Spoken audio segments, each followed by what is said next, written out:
అక్కడెక్కడో బ్రెజిల్లో సీతాకోకచిలుక తన రెక్కలాడిస్తే కొన్ని వారాలకు అమెరికాలో తుఫాన్ వచ్చిందంట అనే సామెత మీరు వినే ఉంటారు.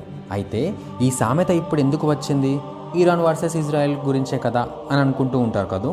అవును, బట్ ఇక్కడ ఒక ఇంట్రెస్టింగ్ థింగ్ ఉంది. అదేంటంటే ఇక్కడ సీతాకోకచిలుక అదే బటర్ఫ్లై తన రెక్కలు ఆడించడం అంటే ఇరాన్ మరియు ఇజ్రాయెల్ యుద్ధమని, దాని ఎఫెక్ట్ తుఫాన్లా భారతదేశంపై పడిందని అనుకుంటున్నారు.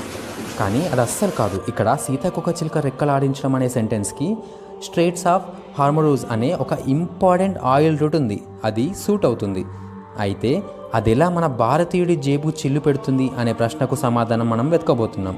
అంతేకాకుండా ఆ స్ట్రెయిట్ ఆఫ్ హార్మరూజ్ అనే కాలువ రెక్కల చప్పుడు ఏ విధంగా భారతదేశపు ఎకానమీని దెబ్బతీసే అవకాశాలున్నాయో, మరీ ముఖ్యంగా డాలర్తో పోలిస్తే రూపాయి విలువ మరింత పతనం కావడానికి ఎలా కారణమవుతుందో, అంతేకాకుండా ఒక సాధారణ హాస్టల్ విద్యార్థి నుండి హోటల్స్లో మరియు రెస్టారెంట్లో ఈవెన్ ఇంట్లో వండుకొని తినే ప్రయత్నంలో ధరలు ఏ విధంగా పెరిగి జీవనాన్ని ఏ విధంగా ప్రభావితం చేస్తుందో ఇప్పుడు మనం తెలుసుకునే ప్రయత్నం చేద్దాం. ముందుగా మెయిన్ టాపిక్లోకి వెళ్ళే ముందు అసలు కథ ఛానల్ని సబ్స్క్రైబ్ చేసుకొని ఈ వీడియోని లైక్ చేయండి. ఇక మన టాపిక్లోకి వెళ్ళిపోతే, ప్రపంచ రాజకీయాల్లో ఒక చిన్న యుద్ధం కూడా వేల కిలోమీటర్ల దూరంలో ఉన్న దేశాలపై భారీ ప్రభావం చూపుతుంది. ఇప్పుడు జరుగుతున్న ఇరాన్ ఇజ్రాయెల్ మధ్య ఉన్న ఘర్షణ కూడా అచ్చం అలాంటి ప్రభావం చూపుతుంది.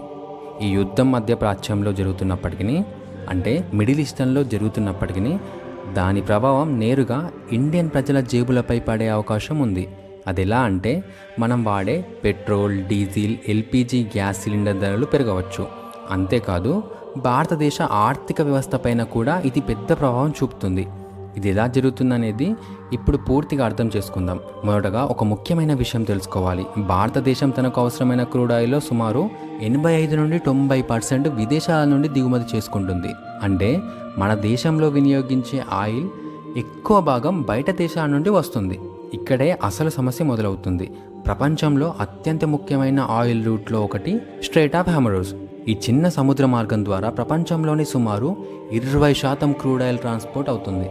మధ్యప్రాచ్య దేశాలు అంటే మిడిల్ ఈస్టర్న్ కంట్రీస్లో నుండి భారతదేశానికి వచ్చే ఆయిల్లో పెద్ద భాగం ఈ మార్గం ద్వారానే వస్తుంది. ఇప్పుడు ఈ ప్రాంతం దగ్గరే ఇరాన్ ఇజ్రాయెల్ టెన్షన్స్ పెరిగాయి. ఈ ఘర్షణ కారణంగా ఆయిల్ సరఫరా ఆగిపోతుందనే భయం ప్రపంచ మార్కెట్లో పెరిగింది. అదే కారణంగా ప్రపంచ మార్కెట్లో క్రూడ్ ఆయిల్ ధరలు ఒక్కసారిగా పెరిగాయి. కొన్ని సందర్భాల్లో $100 పర్ బ్యారెల్ వరకు చేరాయి.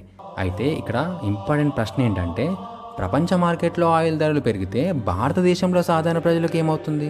అయితే ఇక్కడ గమనించవలసింది ఏంటంటే, మొదటి ప్రభావం ఎల్పిజి గ్యాస్ సిలిండర్లపై పడుతుంది. మనం ఇంట్లో వాడే గ్యాస్ సిలిండర్ కూడా ఎక్కువగా దిగుమతులపై ఆధారపడుతుంది. భారతదేశం ప్రపంచంలోనే ఎల్పిజి దిగుమతులు ఎక్కువగా చేసే దేశాల్లో ఒకటి. కాబట్టి అంతర్జాతీయ మార్కెట్లో ధరలు పెరిగితే మన దేశంలో కూడా ఎల్పిజి ధరలు పెరిగే అవకాశం ఉంటుంది. ఇది నేరుగా సాధారణ కుటుంబాలపై ప్రభావం చూపుతుంది. ఇప్పటికే కొన్ని నగరాల్లో కమర్షియల్ ఎల్పిజి సరఫరాపై ఆందోళనలు మొదలయ్యాయి. దాంతో హోటళ్లు మరియు వీధి వ్యాపారులపై కూడా ప్రభావం పడుతుంది. కేవలం గ్యాస్ మాత్రమే కాదు, పెట్రోల్ మరియు డీజిల్ ధరలు కూడా పెరగవచ్చు. దాంతో రవాణా ఖర్చులు పెరుగుతాయి. రవాణా ఖర్చులు పెరిగితే అన్నం, కూరగాయల రవాణా వస్తు ధరలు కూడా పెరుగుతాయి. దీన్నే ఇన్ఫ్లేషన్ అంటే ద్రవ్యోల్బణం అంటారు. ఇంకా ఒక ముఖ్యమైన ప్రభావం ఉంది. ఆయిల్ ధరలు పెరిగితే భారతదేశం ఆయిల్ కొనడానికి ఎక్కువ డాలర్లు ఖర్చు చేయాలి. ఉదాహరణకు క్రూడ్ ఆయిల్ ధర $10 పెరిగితే భారతదేశం సంవత్సరానికి ఏకంగా $12 నుండి $13 బిలియన్ అదనంగా ఖర్చు చేయాల్సి వస్తుంది. దీంతో దేశ ఆర్థిక లోటు పెరుగుతుంది.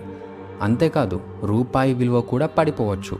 ఇప్పటికే అంతర్జాతీయ టెన్షన్ల వల్ల భారత రూపాయి డాలర్తో పోలిస్తే రికార్డు స్థాయిలో పడిపోయిందని మార్కెట్ నివేదికలు చెబుతున్నాయి.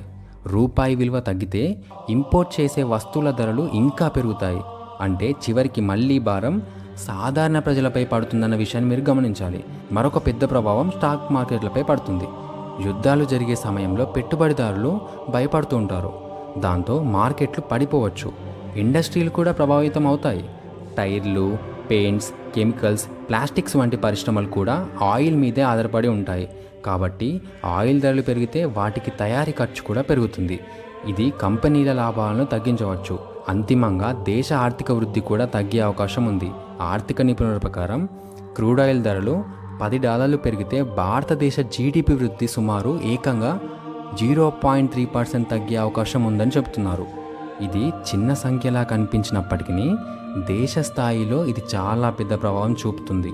అయితే ఇక్కడ ఒక మంచి విషయం కూడా ఉంది. భారత ప్రభుత్వం ఇప్పటికే ఆయిల్ సరఫరాను వివిధ దేశాల నుండి తీసుకునే ప్లాన్ చేసింది. అందువల్ల పూర్తిగా సరఫరా ఆగిపోవడం వంటి పరిస్థితి తక్షణం వచ్చే అవకాశం తక్కువ. కానీ ధరల పెరుగుదల మాత్రం ప్రపంచ మార్కెట్పై ఆధారపడి ఉంటుందని గమనించాలి. అందుకే ప్రపంచంలో ఎక్కడైనా యుద్ధం జరిగినా దాని ప్రభావం చివరికి మన గ్యాస్ సిలిండర్ ధరలో కనిపిస్తుంది. మొత్తానికి ఇరాన్ ఇజ్రాయెల్ ఘర్షణ కేవలం 2 దేశాల మధ్య యుద్ధం కాదు, అది ప్రపంచ ఆర్థిక వ్యవస్థపై ప్రభావం చూపే సంఘటన. ముఖ్యంగా భారతదేశం వంటి ఆయిల్ దిగుమతులపై ఆధారపడే దేశాలకు ఇది చాలా పెద్ద ఆర్థిక సవాలనే చెప్పుకోవచ్చు. అందుకే ప్రపంచ రాజకీయాలు మన రోజువారీ జీవితం మీద ఎంత ప్రభావం చూపుతాయో ఈ సంఘటన స్పష్టంగా చూపిస్తుంది. ఇలా స్ట్రెయిట్ ఆఫ్ హార్మరుజ్ అనే కాలువ ఏ విధంగా భారతదేశంలో తుఫాన్ క్రియేట్ చేస్తుందో మనం ఇక్కడ గమనించవచ్చు. Anyway, thanks for watching. Don't forget to subscribe అసలు కథ. Until then, signing of.